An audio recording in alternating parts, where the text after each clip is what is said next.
উনি যখন বিজেপিতে জয়েন করলেন, করার সময় উনি বারবার বললেন যে হ্যাঁ আমি বামমনস্ক, আমি লেনিন মতবাদে বিশ্বাসী, আমি স্টালিন মতবাদে বিশ্বাসী, আমি মার্ক্সবাদী, সবটাই বললেন। এবং আমরা বারে বারে যখন আপনারা ওনার কাছে ইন্টারভিউ নিতে গেছেন, আমরা দেখেছি ওনার মাথার ওপর কার্ল মার্ক্সের ছবি, চে গুয়েভারার ছবি, অনেক কিছুই দেখেছি। কিন্তু উনি যখন জয়েন করলেন, করার সময় বললেন যে আমি যেহেতু সিপিআইএম ধর্মে বিশ্বাস করে না, বিজেপি ধর্মে বিশ্বাসী, আমি ব্যক্তিগতভাবে ধর্মে বিশ্বাসী, তাই আমি বিজেপি জয়েন করছি। তা আমি ওনার উদ্দেশ্যে একটা কথা বলতে চাই যে মানুষের থেকে তো বড় ধর্ম আর কিছু হতে পারে না। এখন অভিজিৎ গাঙ্গুলির কথা বলতে গেলে বলতেই হয় যে উনি এই 6 মাস বাকি থাকতে পদত্যাগ করে উনি শাসক দলের অভ্যন্তরে থাকতে চেয়েছেন, কারণ উনি কোথাও দাঁড়িয়ে রাজ্যের বুকে আমার ধারণা যে উনি নিরাপত্তাহীনতায় ভুগছেন। ছেলে জ্যোতি বসু, ছেলে চন্দন বসু কিভাবে ধনী লোক হলো? এত হাজার হাজার কোটি টাকা ছিল, তাকে দুর্নীতি করে হয়েছে। ওই তৃণমূলের নেতারা চালাচ্ছে, বিজেপি কারা চালায় এটা সম্পর্কে বিজেপির নিচুতলার কর্মীরাই অনেকেই জানে না। আর উনি তো বামপন্থী হয়ে জেনে গেলেন কি করে, আমি বুঝতে পারলাম না।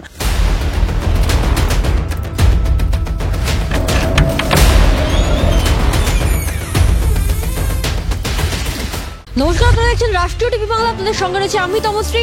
জনতার আদালতের আরও এক পর্বে আপনাদের সকলকে স্বাগত জানাই। আজকে আমাদের যে বিষয় নিয়ে আলোচনা করব সেই বিষয়টি হলো অভিজিৎ গাঙ্গুলি, বিচারপতি অভিজিৎ গাঙ্গুলি। তিনি কিন্তু ইতিমধ্যেই নিজের পদ থেকে ইস্তফা দিয়ে একেবারে বিজেপি জয়েন করেছেন। আর কেন বিজেপি জয়েন করলেন, আর এই যে বিজেপি জয়েন করার পরে তিনি যে সমস্ত কথাবার্তা বলছেন তাতে কিন্তু বিরোধীরা বারবারই বলছেন এতদিন পর্যন্ত তিনি যা কিছু রায় দিয়েছেন সবকিছুই কিন্তু একদমই শাসক দল অর্থাৎ কেন্দ্রীয় শাসক দলের মস্তিষ্ক প্রসূত। এই নিয়ে রাজনৈতিক দলের নেতারা কি বলছেন সেই কথা কিন্তু তুলে ধরবো আপনাদের সামনে। ইতিমধ্যে আমাদের সঙ্গে রয়েছেন বিজেপির তরফে রয়েছেন সরজিৎ গাইন। দাদা, আপনাকে রাষ্ট্রীয় টিভি বাংলার পর্দায় ধন্যবাদ। সিপিএম এর তরফে রয়েছেন অভিজিৎ চৌধুরী। দাদা, আপনাকে স্বাগত। নমস্কার। এবং কংগ্রেসের তরফে রয়েছেন নীলাভ ব্যানার্জি। দাদা, আপনাকেও স্বাগত। নমস্কার। আচ্ছা দাদা, প্রথম যে প্রশ্নটা করবো যে অভিজিৎ বন্দ্যোপাধ্যায়, আমরা জানি আপনিও পেশায় একজন আইনজীবী, এবং বিচারপতি অভিজিৎ বন্দ্যোপাধ্যায় তিনি কিন্তু নিজের যে বিচারপতির পদ সেই পদ থেকে ইস্তফা দিলেন এবং বিজেপি জয়েন করলেন, যেখানে কিনা এতদিন পর্যন্ত সাধারণ মানুষ তাকে সাধারণ মানুষের ভগবান বলতো। এবং যেই টপিকগুলো এতদিন পর্যন্ত উঠে এসেছে কোর্টের সামনে, সেই টপিকগুলোতে তিনি যে সমস্ত রায় দিয়েছিলেন সেসব রায় কিন্তু মানুষের এক প্রকার মন ছুঁয়ে গিয়েছিল। কিন্তু বর্তমানে দাঁড়িয়ে তৃণমূল কংগ্রেসের কাছে এই যে বিচারপতির নিজের পদ ছেড়ে বিজেপিতে জয়েন করা, এটা একটা প্লাস পয়েন্ট হয়ে দাঁড়াচ্ছে না? না, দেখুন, আমি আগেও বলেছি সংবিধানের ধারা অনুসারে কিন্তু একজন বিচারপতির পদত্যাগ করার অধিকার আছে, তার মেয়াদ শেষ হওয়ার আগে। সেটাই উনি করেছেন সংবিধান হিসেবে। এবং পরবর্তীকালে উনি কোন রাজনৈতিক দলে গেছেন না গেছেন সেটা অন্য একটা প্রশ্ন। আপনারা যে প্রশ্ন করলেন আসলে তেমন 3টে প্রশ্ন আছে। একটা হচ্ছে পদত্যাগ করা যায় কি না। তো সাংবিধানিকভাবে পদত্যাগ করা যায় না এমন কোনো ব্যাপার নেই। এর আগেও অনেক বিচারপতিকে দেখেছি তারা বিচার ব্যবস্থা সরে এসে সিপিআইতেও গেছেন, কংগ্রেসেও এসছেন, জনতা পার্টিতে গেছেন বা বিজেপিতে গেছেন, এরকম জনতা দলে গেছেন, এরকম উদাহরণ বহু আছে। সুপ্রিম কোর্টের প্রধান বিচারপতিও পদত্যাগ করে রাজনীতিতে গেছিলেন, এরকম উদাহরণও আছে। মন্ত্রীও ছিলেন কেন্দ্রে। কিন্তু এখানে আমার বক্তব্যটা অন্য। বক্তব্যটা হচ্ছে উনি কোন রাজনৈতিক দলে যাবেন না যাবেন সেটা ওনার বিষয়। উনি যে রাজনৈতিক দলে গেছেন, নিঃসন্দেহে সেই রাজনৈতিক দলের সাথে মতাদর্শগত আমাদের পার্থক্য আছে। সেই রাজনৈতিক দলের বিরুদ্ধে আমাদের 1000টা বক্তব্য ছিল, আছে, আগামী দিনেও থাকবে। সেই হিসেবে সেই বক্তব্যগুলো আমরা ওনার বিরুদ্ধেও রাখবো।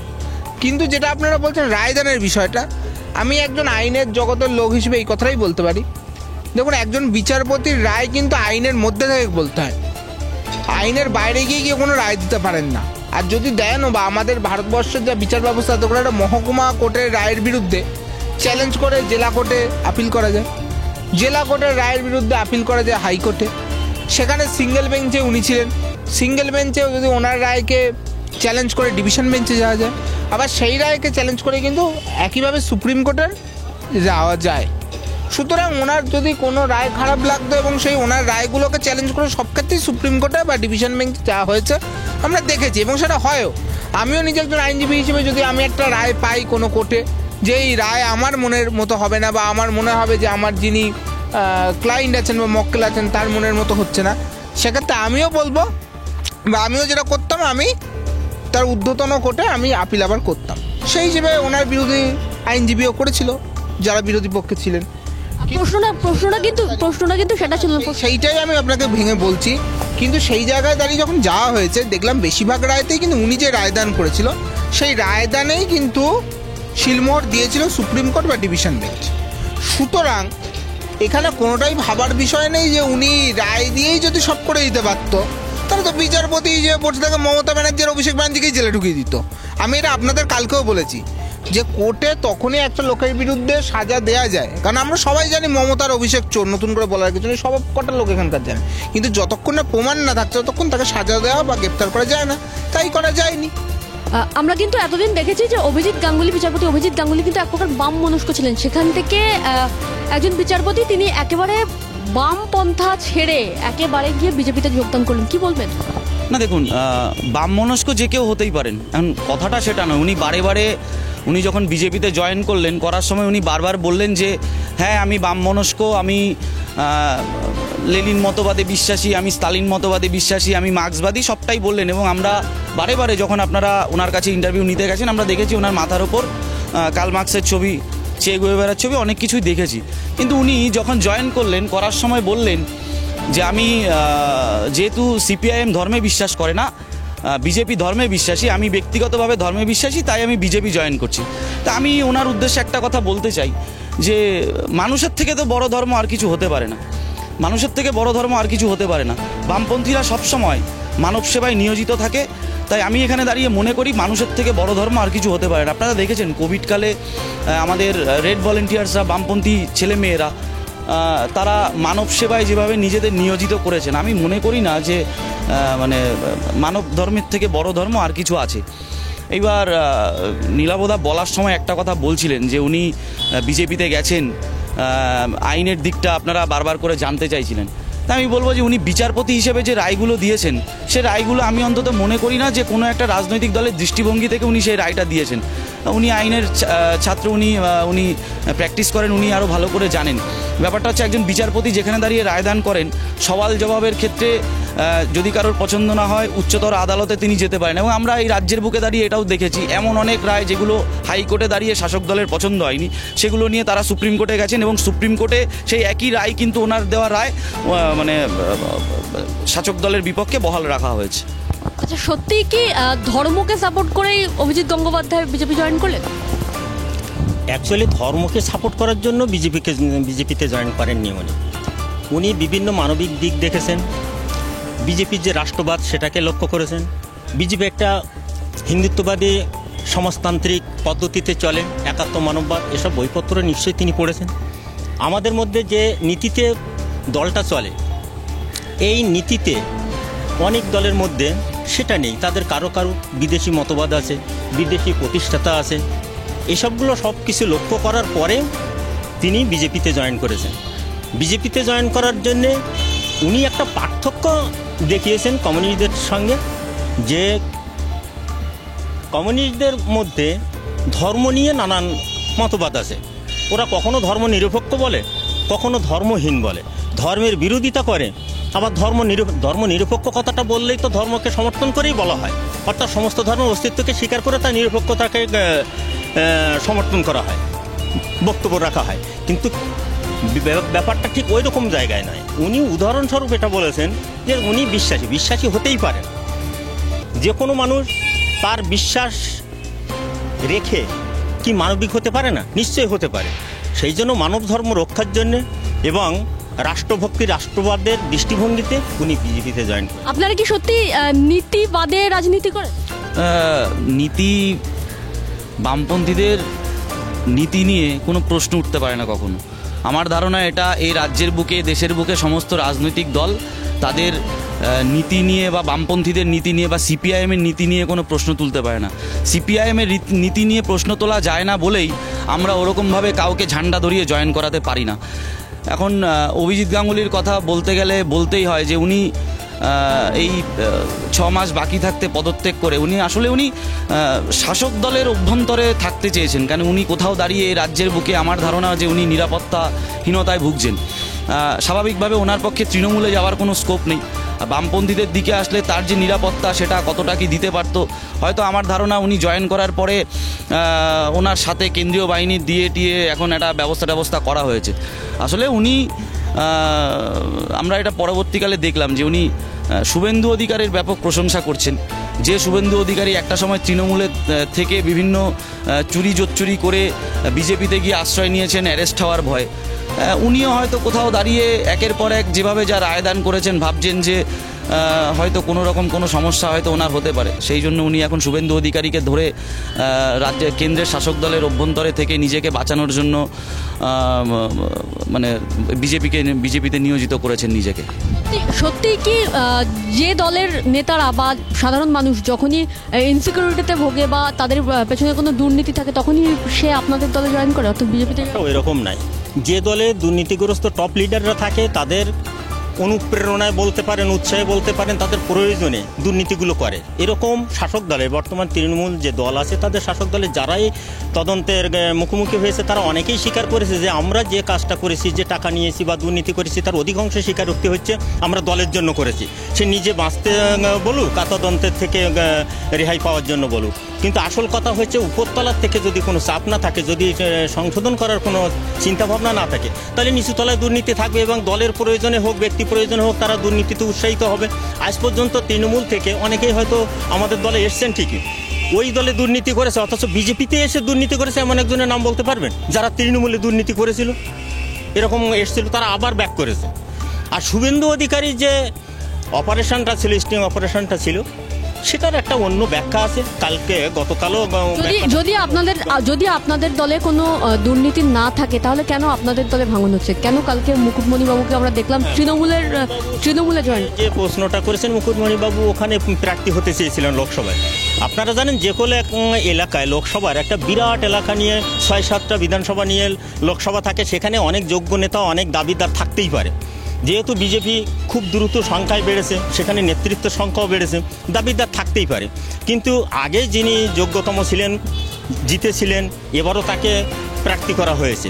উনি এমএলএ ছিলেন, সেখান থেকে যদি উনি এখন নিজের উচ্চাকাঙ্ক্ষা চরিতার্থ করার জন্য দাবি করেন যে আমি অমুক জায়গায় দাঁড়াবো, এবং সেটা উপর মহলে থেকে যদি অনুমতি না পায়, তাহলে সেক্ষেত্রে তিনি দলের সংগঠনের জন্য থাকবেন না ব্যক্তি স্বার্থের জন্য দল বদল করবেন, সেটা তার ব্যাপার। এটা নিয়ে তার সিদ্ধান্তের উপরে নির্ভর করবে। আসলে তিনি মানে কি কোথাও গিয়ে আপনাদের দলের মধ্যেও একটা বিভেদ সৃষ্টি হয়েছে? না, সব দলের মধ্যে কিছু না কিছু পার্থক্য থাকে এবং এই লড়াইটা থাকে যে কে কোন পদে যাবে কি না যাবে। কিন্তু তাই বলে সেটা তো আর ওনার এমন এরকম পরিস্থিতি হয়নি যে উনি একটা লবি তৈরি করে দল বল নিয়ে চলে যাচ্ছেন, তা তো না। ব্যক্তি মুকুটমণিবাবু কোথায় যাবেন কি না যাবেন তাতে সর্বভারতীয় এমনকি বিশ্বের সবচেয়ে সদস্য সংখ্যা হিসাবে বড় দলের তেমন কিছু ক্ষতি হয় না। আচ্ছা, আমরা বর্তমানে দেখতে পাচ্ছি যে সুব্রত ঠাকুর তারও কিন্তু দল ছাড়ার কথা হচ্ছে, কি বলবেন এই বিষয়ে? কেন বিজেপিতে এতবার ভাঙন সৃষ্টি হচ্ছে? না, শুধু দেখুন বিজেপি বলে না, এখানে দল বদলটাকে অন্যভাবে দেখছি। আমি মনে করি ভারতবর্ষের গণতন্ত্র, ভারতবর্ষের সংবিধান নিয়ে দল বদল করা কোনো অপরাধ নয়, বা দল বদল করলে এমন না ফাঁসি হবে কি যাবজ্জীবন কারাদণ্ড হবে, এরকম কোনো বিষয় না। দল বদলটা কোনো অন্যায় না। কিন্তু একটা রাজনৈতিক কর্মী তিনি একটা সিম্বল নিয়ে জনগণের কাছে যাচ্ছেন, নির্বাচনে দাঁড়াচ্ছেন, সেই নির্বাচনে তিনি জয়লাভ করছেন, তার নামটা থাকছে, সিম্বলটা থাকছে তার রাজনৈতিক দলে। সেই ব্যক্তি যখন দল বদল করবে তার ন্যূনতম এটা উচিত যে সেই প্রশাসনিক পদটা বা তার নির্বাচনে জিতে তিনি যে পদটা পেয়েছেন, সেটা বিধায়ক হতে পারে, সাংসদ হতে পারে, একটা গ্রাম সভার সদস্য হতে পারে, সেই পদটা থেকে পদত্যাগ করে জনগণের কাছে যারা নতুন সিম্বল নিয়ে আবার জিতে এলেন, তাহলেই কোনো বিতর্ক থাকে না। কিন্তু যেটা দেখছি তৃণমূলকেই এটা মূলত আমরা দেখি, তৃণমূল কিন্তু সব দল থেকে বিধায়ক, আগেও আমরা দেখেছি কংগ্রেসের বিধায়ক, বামেদের বিধায়ক, বা পরবর্তীকালে সাগরদিঘির পরে আবার কংগ্রেসের বিধায়ক, এবং বিজেপির বেশ কিছু বিধায়ক, মুকুল রায়, কৃষ্ণ কল্যাণী সহ, কালকে মুকুটমণিকে দেখলাম, এদেরকে দলবদল করে নিয়ে যাওয়া হচ্ছে, কিন্তু কেউ পদত্যাগ করেনি। তারা যদি তাদের রাজনৈতিক অবস্থান বদল করে, তারা পদত্যাগ করে তাদের কনস্টিটিউশন মানুষের কাছে যা গিয়ে বলুক আমরা আগে বিজেপির সাথে ছিলাম, এখন বিজেপি ত্যাগ করে তৃণমূলে এসেছি, কি আমরা কংগ্রেসের সাথে ছিলাম, কংগ্রেস ত্যাগ করে আমরা তৃণমূলে এসেছি, আমাদের নতুন সিম্বলে ভোট দিন, জনগণ যে জিতে দেয় ঠিক আছে, আর নইলে হারটাকে মেনে নিই। কিন্তু এইভাবে দল বদল, আবার আপনারা আজকে আরেকজন লোকের নাম বলছেন, জানি না তিনি কি করবেন, আমি তো জানি না, তার সাথে কোনো আলোচনা হয়নি। কিন্তু এই রকম চলতে থাকলে আলটিমেটলি সবথেকে ক্ষতিগ্রস্ত হচ্ছে সাধারণ ভোটাররা। কারণ সাধারণ ভোটাররা একটা বিশ্বাস আস্থা থেকে ভোট দেয়। কিছু মানুষ হচ্ছে কংগ্রেসকে আস্থা বিশ্বাস ভরসা থেকে ভোট দেয়, কিছু মানুষ বামপন্থী বন্ধুদের দেয়, কিছু মানুষ তৃণমূল বিজেপিকে দেয়। ফলে সেই ভোটারদের আস্থা বিশ্বাস তো ধাক্কা খাচ্ছে এবং রাজনৈতিক নেতাদের ভাবমূর্তি নষ্ট হচ্ছে এইসব দলবদলু নেতাদের জন্য। এই যে ভোটের আগে বিভিন্ন দলে ভাঙন কতটা প্লাস পয়েন্ট হতে পারে আপনাদের জন্য? আচ্ছা, আপনি একটা কথা বলুন, আমাদের এই পশ্চিমবাংলার বুকে দলবদলের রাজনীতি কি কোনোদিন ছিল? 1977 সালে বামফ্রন্ট সরকার ক্ষমতায় আসার পর থেকে আমরা দেখেছি এখানে কংগ্রেসের প্রতিনিধি আছেন, ওনার কাছেই আপনি জিজ্ঞেস করুন যে 1977 থেকে 2011 পর্যন্ত কোনো কংগ্রেসের বিধায়ক, এমএলএ, এমপি, তাদের নেতা, তাদের কাউকে নিয়ে আমাদের দলে নিয়ে এসে কংগ্রেস দল ভাঙিয়ে বামপন্থীদের দলে নিয়ে এসে বা সিপিআইএমে নিয়ে এসে তাকে মন্ত্রী করা হয়েছে বা তাকে বিভিন্ন বড় বড় পদ দেওয়া হয়েছে, এই উদাহরণ কিন্তু পশ্চিমবাংলার বুকে ছিল না। আমরা দেখেছি 2008-9 সালের পর থেকে পশ্চিমবাংলার বুকে এই রাজনীতির আমদানি করেছেন আজকের যিনি মুখ্যমন্ত্রী মমতা ব্যানার্জি। এবং এই রাজ্যের বুকে, এই দেশের বুকে আমরা দেখেছি 2012-13 সালের পর থেকে যখন নরেন্দ্র মোদী আসবেন করছেন, তখন কংগ্রেস থেকে বা বিভিন্ন দল থেকে এই একই কাজ কিন্তু বিজেপিও করেছেন। আচ্ছা, আজকের দিনে দাঁড়িয়ে বলুন, আমাদের পশ্চিমবাংলার বুকে এত রকম সমস্যা, বেকারির সমস্যা, নারীদের নিরাপত্তার সমস্যা, দ্রব্যমূল্য বৃদ্ধির সমস্যা, সেই সব নিয়ে আমরা কিন্তু আজকে ডিবেট করছি না। আমাদের আজকে ডিবেট করতে হচ্ছে কোনো এমন একটা বিষয় নিয়ে, কে কোন রাজনৈতিক দলে যাচ্ছে, কোন বিচারপতি কোন রাজনৈতিক দলে যোগ দিচ্ছেন, কোন বিধায়ক কোন রাজনৈতিক দলে যোগ দিচ্ছেন, কোন এমপি কোথায় যাচ্ছেন, এই সব নিয়ে আজকে আমাদের আলোচনা করতে হচ্ছে। উনি বলার সময় বলছিলেন, আচ্ছা আমি আপনাকে বলি, আজকে বিজেপিটা কারা চালাচ্ছে এই পশ্চিমবাংলার বুকে? শুভেন্দু অধিকারী কাগজে মুড়ে টাকা নিয়েছে, এটা তো আমরা প্রত্যেকে দেখেছি। শঙ্কুদেব পণ্ডা নারদ স্টিংয়ে দেখা গেছে, আমরা প্রত্যেকে দেখেছি শঙ্কুদেব পণ্ডা এখন বিজেপির নেতা। মুকুল রায়, তার নাকি মাথার কিছু প্রবলেম আছে, কখনোই বলেন যাহাই তৃণমূল তাহাই বিজেপি। আমরা তো দেখছি আজকের দিনে দাঁড়িয়ে, এখানে দাঁড়িয়ে বিজেপিটা পশ্চিমবাংলার বুকে বিজেপিটা চালাচ্ছে তৃণমূলের নেতারা। আমরা সব সময় দাবি করে এসেছি আরএসএসের এ টিম হচ্ছে বিজেপি, বি টিম হচ্ছে তৃণমূল এই পশ্চিমবাংলার বুকে। তাদের অনেক শাখা সংগঠন আছে, আমরা তৃণমূলকে আরএসএস এর আরেকটা শাখা সংগঠনের সত্যি কি তাই? আপনারা আরএসএস এর শাখা সংগঠন? আরএসএস সম্পর্কে যথেষ্ট স্টাডি করলে তবে আরএসএস সম্পর্কে জানা যাবে। আরএসএসকে এরকম এত লঘুভাবে চিন্তাভাবনা তারাই করবে যারা আরএসএস সম্পর্কে কিছুই জানে না। আরএসএসের মধ্যে আপনারা জানেন এমন রাষ্ট্রভক্তি, রাষ্ট্রবাদটা আছে, তারা শুধু সেটারই প্রচার করে, অন্য কোনো কিছুই এটাকে ব্যাখ্যা দিয়ে বোঝানো যাবে না। কারণ আরএসএস কখনো ধর্মীয় জিনিসও প্রমোট করে না, অমুককে পুজো করো তমুককে পুজো করো এসব বলে না।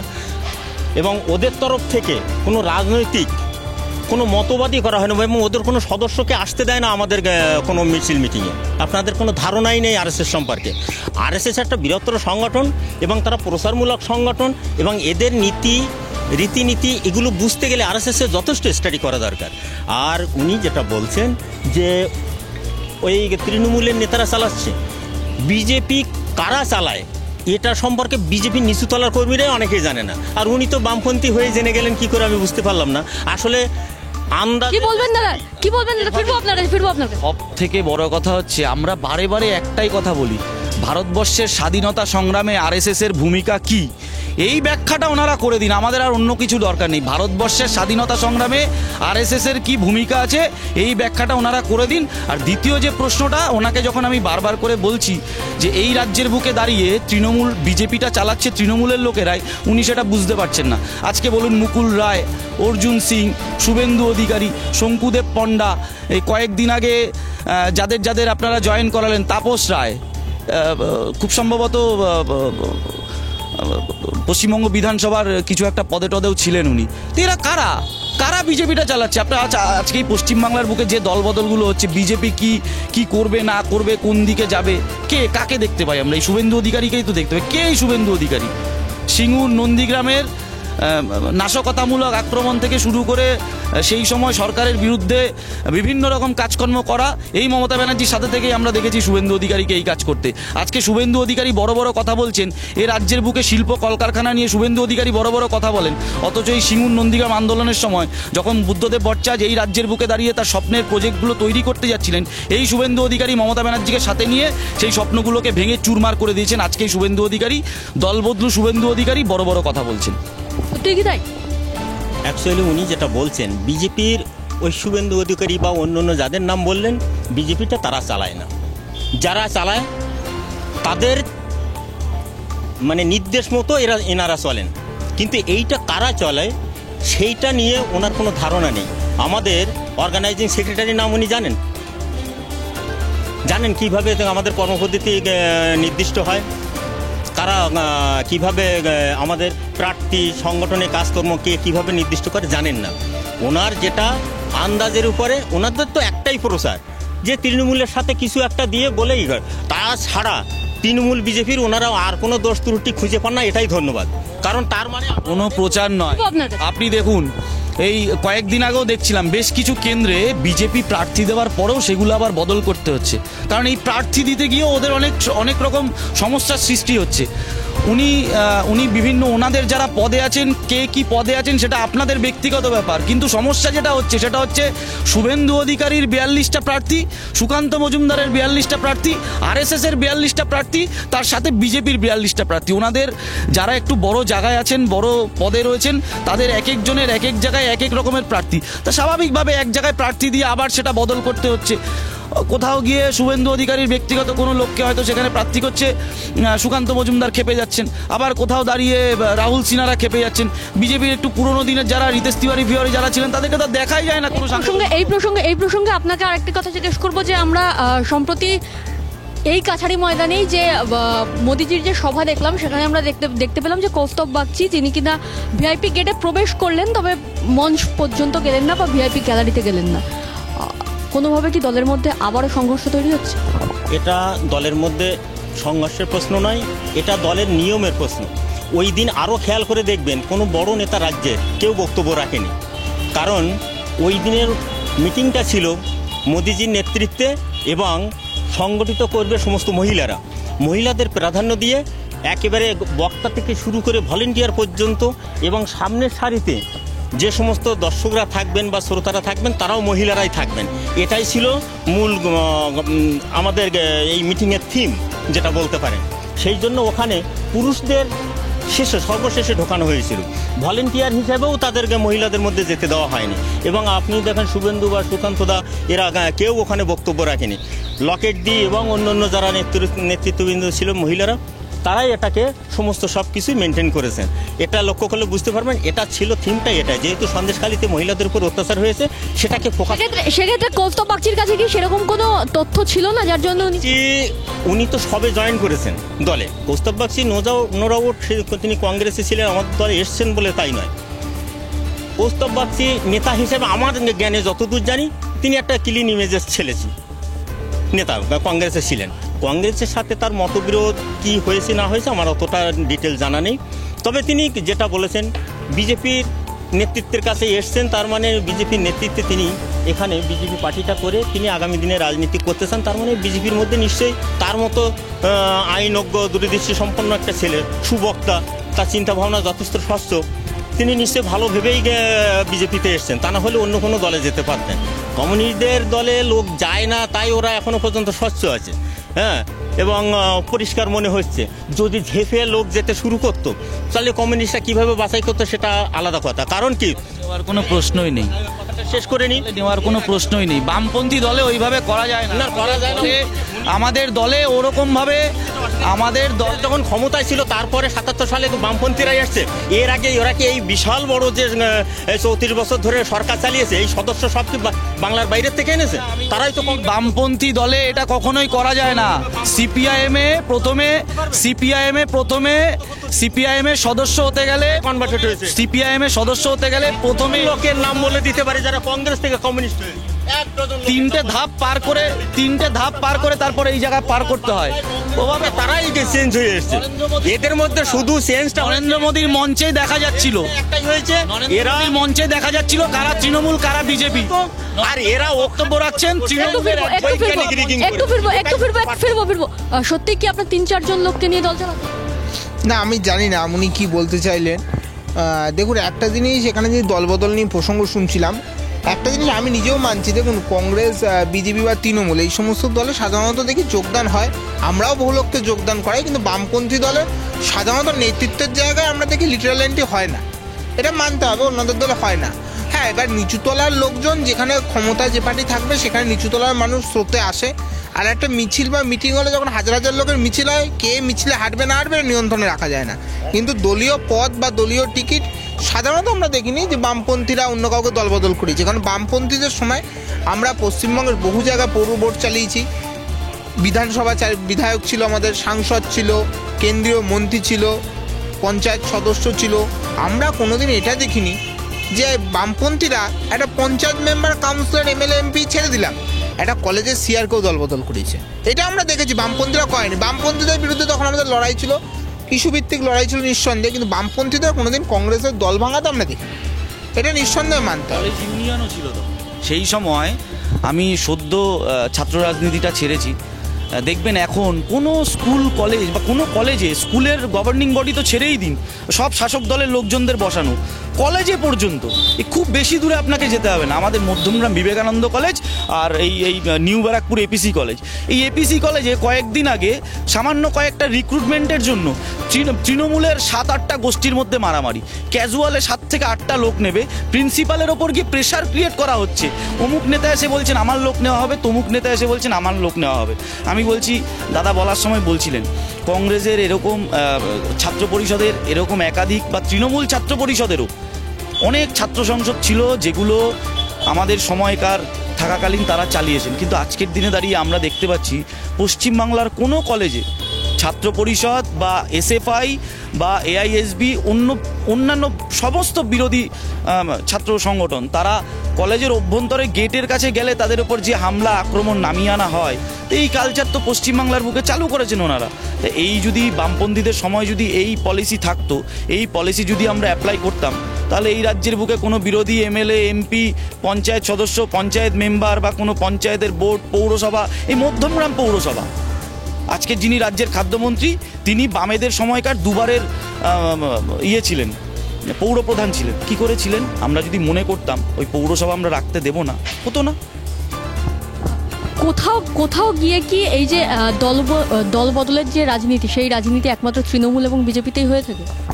অ্যাকচুয়ালি দল বদলের সমস্যাটা হওয়ার কারণ হচ্ছে অভিজিৎ গঙ্গোপাধ্যায়ের মতো এরকম শিক্ষিত লোক যারা এবং শিক্ষিত সম্প্রদায় দ্বারা আমাদের এই বর্তমান যারা আমরা রাজনীতি করি সব দলে, তাদের নিচুতলার আচরণ এবং উঁচুতলার যে তাদের প্ল্যান প্রোগ্রাম, এগুলো মানুষের কাছে ভালো চোখে নেয় না। এরা নির্বাচন আসলে যে অত্যাচার করে মানুষের উপরে এবং বাড়ি ঘর ভাঙচুর করে, এই যে এবারে তৃণমূল যেটা করলো 21-এর পরে, এইরকম অবস্থা যদি চলতে থাকে শিক্ষিত সম্প্রদায় তারা এই রাজনীতির দিকে মুখ ঘুরিয়ে থাকবে। এই দিক দিয়ে তাদের উৎসাহিত করা যাচ্ছে না বলে এই দল বদলুরা বেশি সুযোগ পেয়ে যাচ্ছে, তা নাহলে অনেক দলই এদের হয়তো পাত্তাই দিত না। যেহেতু শিক্ষিত সমাজকে এই মুহূর্তে চায়, যে সমস্ত গ্লোবালাইজেশনের যুগে মানুষ সব দিক দিয়ে আপডেট হচ্ছে, শিক্ষায়, বিভিন্ন কর্মপদ্ধতিতে, তার পেশাগতভাবে, চিন্তাভাবনায়, অথচ রাজনীতিটা কেন ডেভেলপ করবে না? রাজনীতিটা অ্যাকচুয়ালি ভালো নীতি, কিন্তু কতগুলো খারাপ লোকের জন্য রাজনীতিকে মানুষ ঘৃণা করে। আমরা রাজনীতি করি, আমাদেরকেও ভালো চোখে দেখে না মানুষ, তারপরেও রাজনীতি ছাড়া সমাজের কোনো উন্নয়ন করা যায় না। রাজনীতি ছাড়া মানুষের যদি আপনি ভালো করতে চান, রাজনীতি খুব দ্রুত করা যায়। অর্থাৎ ক্ষমতা হাতে পেয়ে যদি আপনি তার অপব্যবহার না করে সদ্ব্যবহার করেন, তাহলে সমাজের, রাষ্ট্রের এবং বিভিন্ন ব্যক্তির আপনি উপকার অবশ্যই অন্যের থেকে বেশি। তাহলে কি 34 বছর ধরে কোনো রকম কোনো উন্নয়ন হয়নি? 34 বছর ধরে অবশ্যই হয়েছে, কিন্তু তারপরেও ওরা মানুষের প্রত্যাশা পূরণ করতে পারেন। উন্নয়ন যে হয়নি তা তো না, কিন্তু যেভাবে হওয়া উচিত ছিল, যে গতিতে হওয়া উচিত ছিল, সেই গতিটা যথেষ্ট কম ছিল। তা না হলে ওরা রাজ্যটাকে দেনায় ডুবিয়ে দিয়ে মমতা ব্যানার্জির হাতে তুলে দিয়ে যাবে কেন, এবং তিনি তার সেই দেনাকে ডবল করবেন কেন? এদের কথা বলছেন, আমরা দেখেছি ক্ষমতার পরে সিঙ্গুরের ওই মঞ্চে আজকের যিনি কেন্দ্রের মন্ত্রী রাজনাথ সিং, সুষমা স্বরাজ, নীতিন গডকরি, আমরা দেখিনি মমতা ব্যানার্জির সাথে সিঙ্গুরের মঞ্চে এসে মঞ্চ শেয়ার করতে। তা উনি শিক্ষিত সমাজের কথা বলছেন, এই শিক্ষিত সমাজের ক্ষতি, পশ্চিমবাংলার বুকে শিক্ষিত সমাজের ক্ষতির অংশীদার তো বিজেপিও। প্রধানমন্ত্রী এই মাঠে দাঁড়িয়ে যখন মিটিং করলেন, উনি কোথাও দাঁড়িয়ে এই রাজ্যের শিক্ষিত সমাজকে নিয়ে কথা বলেছেন? বছরে 2 কোটি বেকারের চাকরি দেবেন বলেছেন। কোথায় বছরে 2 কোটি বেকারের চাকরি? আদেও কি দেশে চাকরি আছে? ওনারা যেটা ভুল তথ্য প্রচার করেন, এটা ছাড়া আর কোনো উপায় নেই। 2 কোটি কর্মসংস্থান আর চাকরির মধ্যে পার্থক্য আছে। কর্মসংস্থান আলাদা নয়, চাকরি শব্দটা উনি কোথাও দিয়ে বলতে পারবেন না। এখনো পর্যন্ত বলা হয় 2 কোটির কথা, সেটা কর্মসংস্থান বলা হয়। এবং কর্মসংস্থান বিভিন্ন সেক্টরে যে ডেভেলপমেন্টের কাজকর্ম হয়, সেখানে শ্রমিকদের থেকে শুরু করে বিভিন্ন পদে যারা থাকে প্রত্যেককেই কর্মসংস্থানের কথাই বলা হয়। আর উনি যেটা বলছেন যে বিজেপিও যুক্ত ওই শিক্ষিত সমাজকে তাদেরকে ক্ষতি করার জন্য, উনি নিজে বলুক বামপন্থী আমলে ইংরেজি ভাষাটাকে কোন স্তরে নিয়ে গেছে ইংরেজি জানে না অনেক ছেলেপেলে, তার জন্য সর্বভারতীয় ক্ষেত্রে পরীক্ষায় পাশ করতে পারে না অনেকেই, শুধু ইংরেজি না জানার জন্য। ইংরেজ তাড়িয়েছে বিপ্লবীরা আর ইংরেজি তাড়িয়ে দিয়েছে কমিউনিস্টরা। এরপরে দুর্নীতিতে ভরে গেছে সমস্ত পশ্চিমবঙ্গ। এই দুর্নীতির মধ্যে এই পঙ্কিল পাকে দাঁড়িয়ে যারা চাকরির পরীক্ষা দিয়েছে তারা রাস্তায়, তারা ধর্মতলাকে ধর্ণাতলা বানিয়েছে। আর এই দুর্নীতির পাকে পড়ে চাকরির সমস্ত সবকিছু এখন নিয়োগ বন্ধ। সত্যি কি এই সমস্ত দুর্নীতির সঙ্গে শুধুমাত্র আপনারাই যুক্ত? আপনি যখন প্রাইমারি স্কুলে পড়তেন বা আপনার যিনি ভিডিও জার্নালিস্ট আছেন বা আমরা যারা আছি, আমরা যখন প্রাইমারি স্কুলে পড়তাম আমরা কি ইংরেজিটা পড়িনি? এই ভুল তথ্যগুলো ওনারা বারে বারে দেন। এটা এটা এটা ওনাদের ধর্ম, এই ভুল তথ্য দেওয়া। একটু আগে বলছিলাম না? আর আপনি যেটা বলছেন সেটা হচ্ছে আজকের এই পশ্চিমবাংলার বুকে দাঁড়িয়ে বেকার যুবকদের যে চাকরি না পাওয়ার যন্ত্রণা, এই আমি একটু আগে বলার সময় বলছিলাম না যে আমাদের আজকে ডিবেটটা কী নিয়ে করতে হতো? দ্রব্যমূল্য বৃদ্ধি নিয়ে আমরা কোনো ডিবেট করি না। মানুষের যে পেটে ভাত নেই এই নিয়ে আমরা কোনো ডিবেট করছি না। এই নিয়ে আমরা রাজনীতি করছি না। আজকের দিনে দাঁড়িয়ে আমাদের পশ্চিমবাংলার রাজনীতি, ভারতবর্ষের রাজনীতিটা শুধু দল বদলের রাজনীতি। কে কোন দলে যাচ্ছে, কে কত টাকা দুর্নীতি করছে, কে কোন দিকে মেরে খাচ্ছে, আজকের পশ্চিমবাংলার ভারতবর্ষের রাজনীতিটা এই জায়গায় চলে গেছে, এই জায়গাতে চলে গেছে। কোনো রকম কোনো পজিটিভ আলোচনা, আপনি দেখুন ইয়ং জেনারেশান রাজনীতি বিমুখ হয়ে যাচ্ছে। কেন ইয়ং জেনারেশন রাজনীতি বিমুখ হয়ে যাচ্ছে? আমাদের জেনারেশনের ক্ষতি এই দুটো রাজনৈতিক দলই করেছেন। আপনি বলুন। আচ্ছা, এই কয়েকদিন আগে আমরা দেখলাম খুব ধুমধাম করে আম্বানির ছেলের বিয়ে হলো, বা আরও বিভিন্ন যারা বড় বড় বিজেপির নেতারা, তৃণমূলের নেতারা, তাদের বাড়ির ছেলেমেয়েরা সবাই বিদেশে পড়তে যান, তাদের সব বড় বড় করে বিয়ে শাদী হেনা তেনা এসব হন। কোনো নেতার ছেলেকে আপনি হাতে ত্রিশূল ধরিয়ে দিয়ে বিজেপি নেতাকে বলতে শুনবেন না দাঙ্গা করো, অথচ আমার ভাই, আমার বন্ধু, আমার সহকর্মী, আমার সহযোদ্ধা, তাদের হাতে ত্রিশূল ধরিয়ে দিয়ে, মদের বোতল ধরিয়ে দিয়ে, তাদের হাতে কিছু টাকা ধরিয়ে দিয়ে বলছে ওকে মারো, এভাবে দাঙ্গা করো, সেখানে আগুন জ্বালাও, এই পার্টি অফিস জ্বালিয়ে দাও, তাকে গিয়ে মারো, সিন্ডিকেট করো। এই সমস্ত চলছে আজকে পশ্চিমবাংলার বুকে। কোনো দিশা দেখাতে পারছে না দুটো সরকার আজকের দিনে দাঁড়িয়ে এই রাজ্যের বুকে, দেশের বুকে সাধারণ জনগণকে, ইয়ং জেনারেশনকে কোনো দিশা দেখাতে পারছে না। ওই জন্য দেখুন প্রতিটা পাড়ায় পাড়ায় মদমাতালের সংখ্যা বেড়ে যাচ্ছে। ডিপ্রেশনে পড়ে ছেলে বা মেয়েরা আত্মহত্যার পথ বেছে নিচ্ছেন। এই যে এই ছেলে মেয়েগুলোকে দেখুন না, এই মাঠে এসে প্র্যাকটিস করছেন। খুব সম্ভবত তারা কোনো সেনাবাহিনীতে অথবা পুলিশে, রাজ্য সরকারের পুলিশে, সেখানে সেই চাকরি পেতে গেলেও তাদেরকে ধর্ণা দিতে হচ্ছে। এই যে 3-4 পাক 10 পাক এই যে রাউন্ড মেরে এত পরিশ্রম করে এরা কোথায় চাকরি পাবে? কোনো রিক্রুটমেন্ট আছে? ওয়েস্ট বেঙ্গল গভর্নমেন্টের কনস্টেবলে কোনো রিক্রুটমেন্ট আছে? কোনো সরকারি অফিসে কোনো রিক্রুটমেন্ট আছে? সেন্ট্রালেরও নেই। সেন্ট্রালেরও কোনো রিক্রুটমেন্ট সেইভাবে নেই। বলুক উনি। আমরা পরবর্তী যে টপিকের দিকে নজর রাখবো সেই টপিকের দিকে একটু যাওয়া যাক। যে আজকে আমরা দেখলাম যে ভোটের আগেই নরেন্দ্র মোদীর তরফ থেকে আজকে জানানো হলো যে গ্যাসের দাম আরও 100 টাকা কমে গেল। প্রত্যেকবার ভোটের আগে এই যে বিষয়গুলো ঘটে থাকে, এইগুলো কি এক প্রকার ভোট ব্যাংক ভারী করার জন্যই করে থাকেন? না দেখুন, উনি এখন ওটা কেন করেছেন ওনার জানেন। তবে এই নির্বাচনী চমক আমরা বারে বারেই দেখি। গ্যাস সিলিন্ডার এমন একটা জিনিস আমাদের সবার ঘরে লাগে। এই গ্যাস সিলিন্ডারের দাম যত বাড়ছে আমাদের ঘরে আগুনও তত লাগছে। তাহলে গ্যাস সিলিন্ডারের দামটা তো ছিল কংগ্রেস আমলে 425 টাকা, 423 টাকা এরকম। আর আজকের দিনে দাঁড়িয়ে দেখুন গ্যাস সিলিন্ডারের দাম কত, 10 বছরে বেড়েছে। তো সেখানেই বোঝা যাচ্ছে। আর এখানে যখন প্রসঙ্গ আলোচনা হচ্ছে বিভিন্ন বিষয় দেখছি উঠে আসছে। আমি একটা ছোট্ট আলোচনার এখানে একটা কথা বলছি। আজকের দিনে দাঁড়িয়ে পশ্চিমবঙ্গের সত্যিই তো কী অবস্থা দেখুন। আজকে যারা বেকার ছেলে মেয়ে তাদের সামনে দিশা কোথায়? কোনো দিশা নেই। পশ্চিমবঙ্গে একটা শিল্প দূরের কথা, পশ্চিমবঙ্গে প্রত্যেকবার দেখি কোনোবার ইকো পার্কে, কোনোবার অন্যান্য জায়গায় বিরাট করে করে কি business summit, Bengal means business, কোনোবার লেখা গ্লোবাল বিজনেস সামিট। সেখানে মুকেশ আম্বানি আসে, আরও বড় বড় শিল্পপতিরা আসে, কখনো আদানিকে এসে দেখেছি নবান্নে উত্তরীয় পড়াতে। এগুলো আমরা দেখি। এসে তারা বলে আমি 1 লক্ষ কোটি টাকা বিনিয়োগ করলাম, আর একজন বলবে আমি 2 লক্ষ কোটি টাকা বিনিয়োগ করলাম। আবার আমাদের নতুন একজন শিল্পপতি পশ্চিমবঙ্গে তৈরি হয়েছে, তার নাম সৌরভ গাঙ্গুলি। বেহালার ছেলে, বেহালা থেকে নবান্ন না গিয়ে সে চলে গেল হচ্ছে আপনার স্পেনে বসে সে ঘোষণা করে দিল পশ্চিমবঙ্গের আমার এই জিন্দালদের যে শিল্প কারখানা ছিল ঝাড়গ্রামে, সেটাকে উনি নতুন করে সেখানে উনি একটা ইস্পাতের কারখানা করবেন। শিল্পের একটা কারখানা হচ্ছে, ভালো ব্যাপার। সেটাও দেখতে পাচ্ছি না। এখানে বিজনেস সামিট হয়, সব আসে ক্যাপ্টেন অফ ইন্ডাস্ট্রিয়ালিস্টরা, এসে তারা বসবেন, চা কফি খাবেন, মমতা ব্যানার্জিকে ভালো ভালো কথা বলেন, বক্তব্য রাখেন, এই শিল্প হবে ওই শিল্প হবে, কিছুই হয় না। আলটিমেটলি পশ্চিমবঙ্গের ছেলেদের যে অবস্থা কী হয়েছে, তারা পড়াশুনো করার পরে ওই শপিং মলে কাজ করা, সিকিউরিটি গার্ডের কাজ করা, সেলসম্যানের কাজ করা, আর একটু টোটো চালানো, ইত্যাদি ইত্যাদি ইত্যাদি। আর দিনের শেষে বেকার পরিচয় নিয়ে, পেটে ক্ষুধা নিয়ে, মনে এক রাস যন্ত্রণা নিয়ে, শুধু ওই সার্টিফিকেটগুলো ব্যাগে করে নিয়ে বয়ে বেড়াচ্ছে। এর পেছনে কি কেন্দ্রীয় সরকারও দায়ী? না, আমি বলছি তো বেকারত্বের আজকে যদি সমাধান করতে হয়, এখানে আমার যেটা মনে হয় আজকে শিল্পায়নের ভীষণভাবে প্রয়োজনীয়তা আছে এবং তার সঙ্গে স্কিল ডেভেলপমেন্টের প্রয়োজনীয়তা আছে। কারণ আজকের দিনে দাঁড়িয়ে এটা আমি বলছি, যদি ইকোনমিক্স নিয়ে আমার একটু পড়াশোনা আছে অল্প বিস্তর, আজকে অর্থনীতি বিজ্ঞান যে কথা বলছে অর্থাৎ ইকোনমিক্স, সেখানে বলছে আজকের দিনে দাঁড়িয়ে বৃহৎ শিল্পে বিরাট পরিমাণে কিন্তু কর্মসংস্থান তৈরি হয় না। তার থেকে ছোটো ছোটোভাবে যারা সেলফ হেল্প গ্রুপ খুলে, যারা বেকার ছেলে আছে তাদেরকে নিয়ে যদি ছোটো ছোটো লোন দেয় 5 লাখ 6 লাখ 10 লাখ, তাহলে তারাও কিছু কর্ম উদ্যমের মধ্যে যুক্ত হলো, আবার তাদের অধীনস্থ কিছু কর্মচারী তৈরি হলো।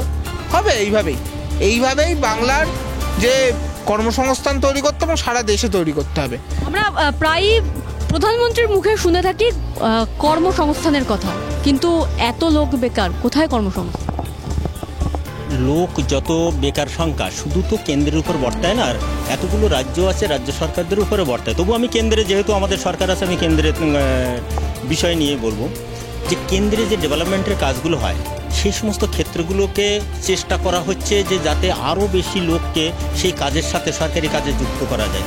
যেমন এই যে রাস্তা তৈরি হচ্ছে, এই মুহূর্তে রাস্তার যে সংখ্যা, কেন্দ্রের তরফে তো সমস্ত কিছু বেসরকারিকরণ হচ্ছে, তাহলে সরকারি সংস্থানের সঙ্গে যুক্ত করা হবে কিভাবে? কংগ্রেস আমল থেকে যে সমস্ত কারখানা বা যে সমস্ত রাষ্ট্রীয় সংস্থাগুলো সব ঢুকছিল, সেগুলোকে অ্যাকচুয়ালি বিলগ্নীকরণ করা ছাড়া তো কোনো উপায় ছিল না। তা না হলে বন্ধ হয়ে থাকাচ্ছে, অন্তত বিলগ্নীকরণ করাই সুবিধা, অন্তত মেসে তো থাকবে এবং যারা আছে তারা অন্তত কর্ম চালিয়ে যেতে পারবে। এবং তার মধ্যে শর্ত আছে, তাদের কি পরিমাণ তাদের ইনভেস্ট করার ক্ষমতা আছে, তাদের পুঁজি আছে এবং সেখানে কত কর্মচারী আছে, তাদের একটা শর্তের উপরে বেঁধে দেওয়া হয়। এটা ওইরকমভাবে শুধু বললে হয় না যে ওটা দিয়ে দেওয়া হলো অমুককে, এরকম নয়। ওটা শর্ত সাপেক্ষে করা হয়, কর্মচারী কত রাখা হবে, কাদের রাখা হবে, কীভাবে রাখা হবে, এর প্রফিট কতটা হবে, আপনি যদি ব্যবসা চালান সে সমস্ত সংস্থার সাথে চুক্তি থাকে, কতটা প্রফিট তারা নিয়ে যেতে পারবে বিদেশে, কতটা ইনভেস্ট করতে হবে, এসব অনেকটা বিস্তারিত তথ্য আছে। এর উপরে দাঁড়িয়ে টাকা রোলিং করতে হয়। আজকালকার দিনে এই যে ধনতন্ত্রের যে বাড়বাড়ন্ত, এখানে সব জায়গায় একটা নিয়ন্ত্রিত ব্যাপার আছে যে ধনতন্ত্রের আপনি টাকা পুঁজি এখন জমিয়ে রেখে দিতে পারবেন না, আপনাকে রোলিং করতে হবে, তা না হলে সেই টাকা সব সরকারের কোষাগারে চলে যাবে যদি ওগুলোকে আপনি এই স্থির করে রেখে দেন। সুতরাং এগুলো ধনতন্ত্রকে সঠিকভাবে এখন ব্যবহার করার মতো জায়গায় রাষ্ট্র বিভিন্ন নীতি তৈরি করেছে, সেগুলো সম্পর্কে জানতে হবে। এবং এখন একটা জিনিস, এই আমাদের ভারতবর্ষে আগে তো সমস্ত বিদেশি সমস্ত শিল্পপতি এবং ব্যবসায়ীরা এখানে ইনভেস্ট করতো এবং তারা লুটে ফুটে নিয়ে যেত। এখন অনেক ধনী ব্যবসায়ী তাদের সাথে প্রতিযোগিতা করে রাষ্ট্রের সহযোগিতায় অনেক জায়গায় তারা কলকারখানা এবং ব্যবসা প্রতিষ্ঠান খুলেছে, যেখানে আমাদের দেশীয় ছেলেপেলেরা কাজকর্ম করে আপাতত জীবিকা নির্বাহ করতে পারছে। এবং তাদেরকে সঠিকভাবে গাইড করার জন্য বিভিন্ন ধরনের সরকার, রাজ্য সরকার, কেন্দ্র সরকার তাদের সহযোগিতা করছে। যারা একটা প্রতিষ্ঠানে যেখানে 500, 600, 1000 কর্মচারী আছে, তাতে যদি সহযোগিতা করা যায় তাহলে ওই কর্মচারীরা তাদের ফ্যামিলি নিয়ে বাঁচতে পারবে। তাকে যদি উঠিয়ে দেওয়া হয়, সত্যি কি কেন্দ্র সরকার সাহায্য করছেন? মানুষকে কীরকম বোকা বানান এনারা দেখুন। এইটা কি কোনো পাগলে বিশ্বাস করবে যে দেশের লাভজনক সংস্থাগুলোকে আদানি আম্বানিদের হাতে তুলে দিয়ে দেশের বিরাট কোনো লাভ হয়ে যাবে? আসলে ব্যাপারটা সেটা নয়। 2014 সালের আগে আমরা দেখেছি আদানি আম্বানির টাকায়, হাজার হাজার কোটি টাকায় নরেন্দ্র মোদী এই দেশের বুকে ক্ষমতায় আসীন হয়েছেন। এই যে আপনি যেটা বলার সময় বলছিলেন যে গ্যাসের দাম 100 টাকা কমেছে, যে সময় ইউপিএ সরকার ক্ষমতায় এই দেশের বুকে, তখন গ্যাসের দাম কত ছিল? 425 টাকা, 30 টাকা, আমি ধরে নিলাম, আর একটু বেশি করেই ধরে নিলাম 500 টাকা। সেখান থেকে আজকে গ্যাসের দামটা লাস্ট গিয়ে ঠেকেছিল 1200 টাকায়, সেটা কমতে কমতে এসে 1000 বা এখন 900-তে গিয়ে ঠেকেছে। তা আপনি আমাকে বলুন, 450-500 টাকার গ্যাস 1200 টাকায় পৌঁছে দিয়ে, 1000 টাকায় পৌঁছে দিয়ে 100 টাকায় কমানো, সেটা কিসের এমন লাভজনক ব্যাপার আপনি আমাকে বলুন। এই যে বাইকটা চালিয়ে আমি এলাম, বা যে বাইকটা চালিয়ে আপনারা চলাফেরা করেন, সেই আমি যখন বাইক কিনেছি, তেলের দাম ছিল 58 টাকা, 59 টাকা। সেই পেট্রোলের দাম এখন 106 টাকা, ডিজেল 100 টাকার ওপরে। কোন কি লাভটা উনি করেছেন? তা আপনার যদি এতই সবটা করা হয়ে থাকে, তা আপনি পেট্রোল ডিজেলে জিএসটিটা বসাচ্ছেন না কেন? আপনি পেট্রোল ডিজেলে জিএসটিটা বসাচ্ছেন না কেন?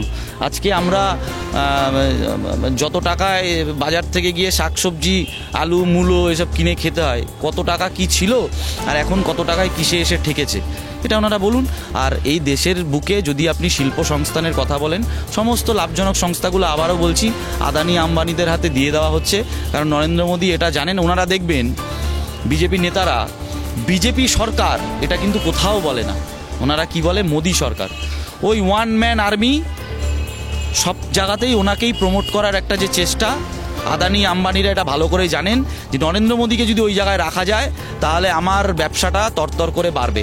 আমরা তো দেখি আদানি আম্বানিদের লক্ষ লক্ষ হাজার হাজার কোটি টাকা কীভাবে ট্যাক্স ছাড় দেওয়া হয়, অথচ আপনি দেখুন যে দেশ যেখানে দাঁড়িয়ে ভুগছে সেখানে দাঁড়িয়ে আজকে আম্বানির ছেলের সামান্য প্রি ওয়েডিং সেলিব্রেশন হয় হচ্ছে 1000 কোটি টাকা খরচা করে।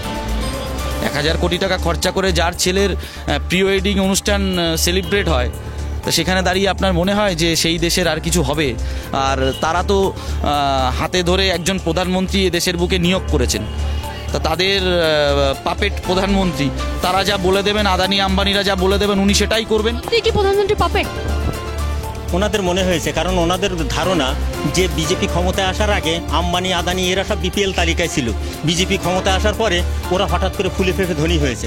ধনী হওয়ার শর্ত কোনো লোক, এই যে এখনকার সময়ে শুধু নয় অতীত থেকেই কোনো লোক যদি তার পারফরমেন্সে সে যদি ধনী হয়, সে দেখতে হবে সে দুর্নীতি করেছে কিনা, তার বিরুদ্ধে দুর্নীতির অভিযোগ আছে কিনা।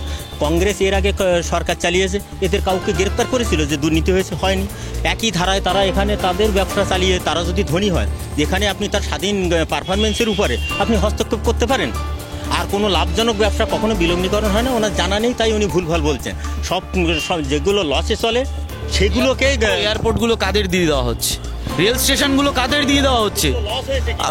লস লাভে হয়েছে কিনা ওনাদের তো। আজকে যে এয়ারপোর্টগুলো যাদেরকে দিয়ে দেওয়া হচ্ছে, সেই এয়ারপোর্টগুলো কি লাভজনক সংস্থা নয়? এয়ারপোর্টগুলো আদানি আম্বানিদের হাতে যেভাবে দিয়ে দেওয়া হচ্ছে, রেল স্টেশনগুলো যেভাবে দিয়ে দেওয়া হচ্ছে, কোল, সেল, তেল, রেল সব বিক্রি করে দিচ্ছে। কাদের হাতে দেওয়া হচ্ছে? কাদের হাতে দেওয়া হচ্ছে? আর বিলগ্নীকরণের মধ্যে পার্থক্যটা বুঝতে হবে। এ ব্যাপারে আরও একটু পড়াশোনা করলেই ভালো হয়, কারণ বিক্রিটা সমস্ত শর্ত সাপেক্ষেই চলে যায় কারো না কারো কাছে। যাদের হাতে দেওয়া হচ্ছে বিলগ্নীকরণ করে, তারা নিয়ে যাক তো কোনো রকম শর্ত হিসাবে করে, দেখা যাক। মানুষ এই দেশের বুকে কোভিডকালে যখন মানুষ খেতে পারছিলেন না, এই দেশের বুকে যখন কোভিডকালে মানুষ খেতে পাচ্ছিলেন না, সেই সময় দাঁড়িয়ে আম্বানি হাজার হাজার কোটি টাকা ইনকাম করেছেন।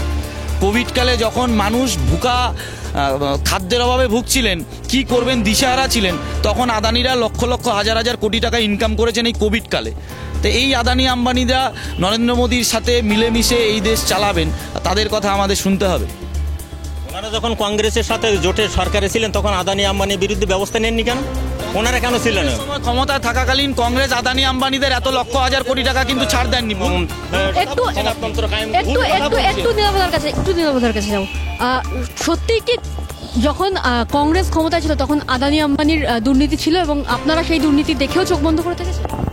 2014 সালের আগে আদানি কত নম্বরে ছিল এশিয়ার মধ্যে ধনীদের তালিকায়? 600 পিছনে ছিল। আর আজকে এশিয়ার সব থেকে ধনীতম ব্যক্তি আদানি, এবং বিশ্বের 2 নম্বরে উঠে গেছিলেন, এখন মনে হয় 3-এ আছে। তাহলে আদানির কখন উত্থান হয়েছে? এটা পরিসংখ্যান বলছে, এটা আমরা বলছি না, এটা পরিসংখ্যান বলছে যে বিলিনিয়ারদের যে রিপোর্ট তৈরি হয় সেখানে কি বলছে। আর আদানি বা আম্বানিরও উত্থানের বেড়া দেখুন, আম্বানি কোথায় ছিল? ভারতবর্ষের প্রধান শিল্পগোষ্ঠী বলতে টাটা, তারপরে বিড়লাদের অস্তিত্ব ছিল, পরবর্তীকালে বিড়লা গ্রুপ ভেঙে গেছে, জিন্দাল ছিল, বাজাজ ছিল, এগুলোই তো ভারতের পুরনো শিল্পগোষ্ঠী আমরা জানি। আম্বানি শিল্পগোষ্ঠী কত বছরে? আর আদানি তো সেই দিন, আদানির বয়স কত, মানে 60 বছর বয়স হয়েছে সেই দিন, উনি ওনার ফার্স্ট জেনারেশন। ফলে কদিনের ব্যবসা ওনাদের? ফলে এইগুলো ওনারা বলছেন, কিন্তু আদানি কোথায় ছিল? আম্বানিকে আমরা ছেড়ে দিচ্ছি, আম্বানি ছিল, আদানি কোথায়? আদানি তো নরেন্দ্র মোদী যত উপরে উঠেছে না, আদানি তত উপরে উঠেছে, এটা একদম পরিসংখ্যান বলে দিচ্ছে। সত্যি কি তাই আপনারা বিজনেসম্যানদের তোল্লাই দিয়েছেন? বিজনেসম্যানরা তাদের পারফরমেন্সে বিজনেস করে তারা বড় লোক হলে তার জন্য দায়ী কে হবে? অ্যাকচুয়ালি এনাদের যে অভিযোগ, এই যে যেমন বিকাশ রঞ্জন ভট্টাচার্য এখানে দুর্নীতির অনেক কেসকে তিনি নেতৃত্ব দিয়ে কেস করিয়েছেন, দুর্নীতি তথ্য তার কাছে আসে বলে করিয়েছেন। যদি আদানি আম্বানি এরা কোনো খারাপ কাজ করে ধনী হয়ে থাকে তাদের বিরুদ্ধে কেস করে, উনি তো অনেক বড় মাপের লয়ার, ওদের হাতেই আছে, বামপন্থীদের হাতে, কংগ্রেসের হাতে কপিল সিবাল টিবাল অনেকে বড় বড় সবই আছে।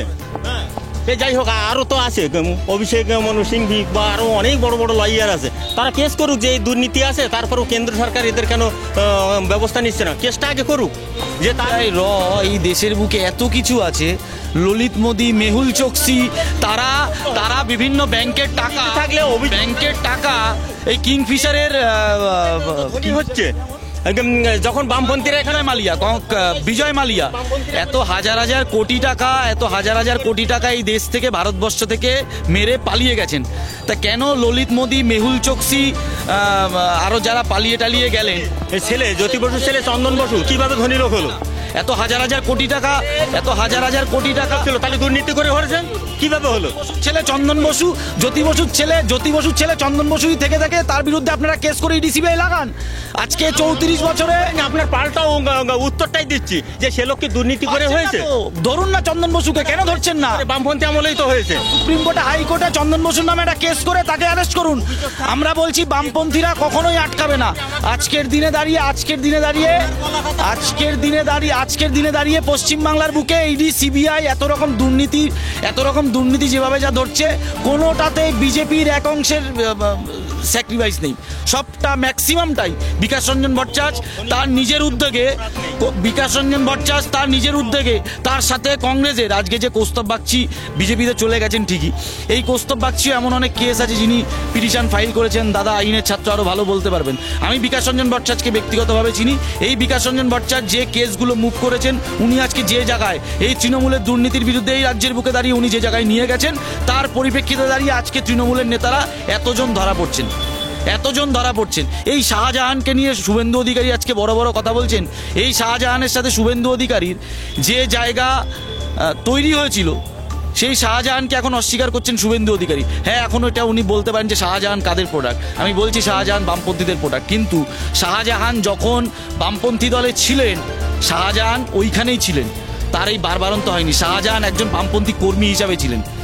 তাকে তৃণমূলে জয়েন করিয়ে তৃণমূলের নেতারা তাকে মাসিহা বানিয়েছে ওই এলাকায়, তাকে বাঘ বানিয়ে ওই এলাকার মহিলাদের নির্যাতন করতে সাহায্য করেছেন। আমরা টপিকের বাইরে বেরিয়ে যাচ্ছি। আমাদের টপিক কিন্তু শাহজাহান ছিল না, আমাদের সিলিন্ডারের দাম কমা নিয়ে এবং রাজনীতি নিয়ে আমরা শুরু করেছিলাম, সেখান থেকে শাহজাহানে চলে গেছি। যাই হোক, আমাদের আজকের যে এই আলোচনা এখানেই শেষ করছি। আমরা ফিরবো খুব তাড়াতাড়ি আবারও রাজনৈতিক দলের নেতাদের মন্তব্য নিয়ে উঠে আসবো আপনাদের সামনে। ততক্ষণ সঙ্গে থাকুন, দেখতে থাকুন রাষ্ট্রীয় টিভি বাংলা। ক্যামেরায় সৈকতের সঙ্গে তমশ্রীর রিপোর্ট, বারাসাত।